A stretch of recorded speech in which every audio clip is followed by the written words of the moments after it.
Du är välkommen till AM Teorihjälp. Nu gäller det väjningsplikt vid utfarter. Vi kallar det för utfartsregel. Då är det lättare att förklara situationer. Alla förare och fordon måste förhålla sig till reglerna för utfarter. Och jag heter Thomas.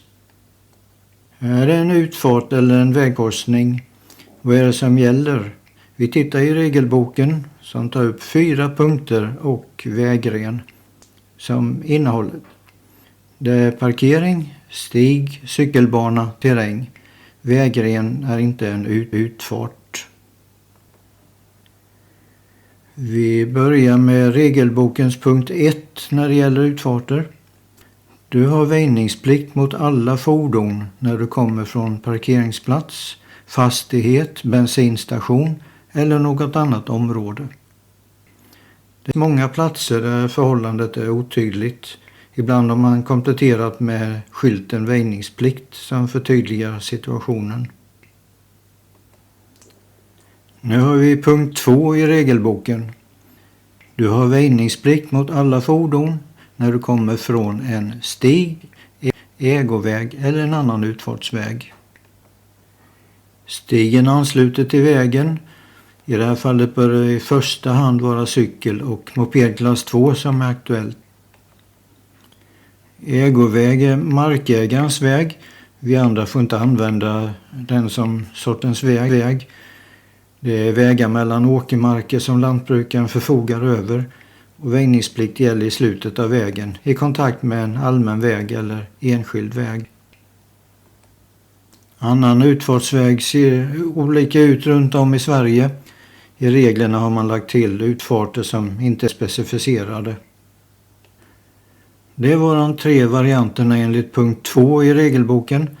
Vi ska titta på ett vägmärke. Vägmärket varning för annan fara. Det kan användas när det är skymd sikt på väg fram mot utfarter.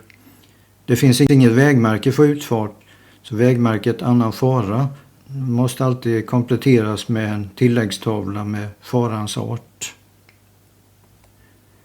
Regelboken punkt 3 är utfarter. Du har väjningsplikt mot alla fordon när du kommer från cykelbana, gågata, gångfartsområde, cykelgata eller från terräng. Utfarten längst till vänster kan vara för cykel- och mopedklass 2. Den andra utfarten är från en gågata. När man lämnar den så kan det vara på en cykel eller ett fordon efter att ha hanterat last. Den tredje utfarten innebär att du har väjningsplikt när du lämnar ett gångfartsområde. Och i den högra situationen det gäller väjningsplikt när du kommer från en cykelgata.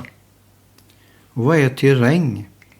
Det är all mark som inte är väg.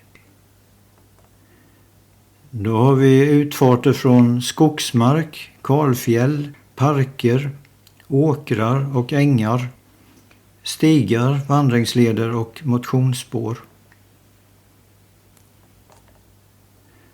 Regelboken säger enligt punkt 4 att du har väjningsplikt mot alla fordon efter att ha korsat en gång- eller cykelbana. I en tidigare video såg vi att högerregeln gäller när du passerar ett övergångsställe, men nu är det en gång- eller cykelbana. Då tar du hänsyn till den först och därefter har du utfartsregel mot alla fordon på vägen. Regelboken har ett tillägg. Väjningsplikt gäller även när du flyttar ut från vägrenen.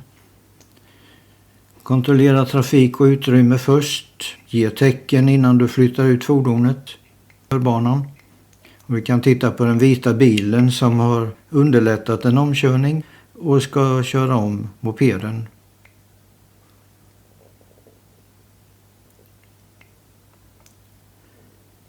Vi har haft ett antal olika utfarter, men egentligen är det svårast när du kör på vägen och kommer fram mot en korsning, eller kan det vara en utfart? Är det högerregel eller en utfart? Ska jag väja eller köra? Du kan börja plugga så tidigt som möjligt, det är bara en fördel. Nya utmaningar i nästa video och det handlar om väjningsplikt och vägmärken. Och jag önskar er lycka till i fortsättningen här och jag heter Thomas.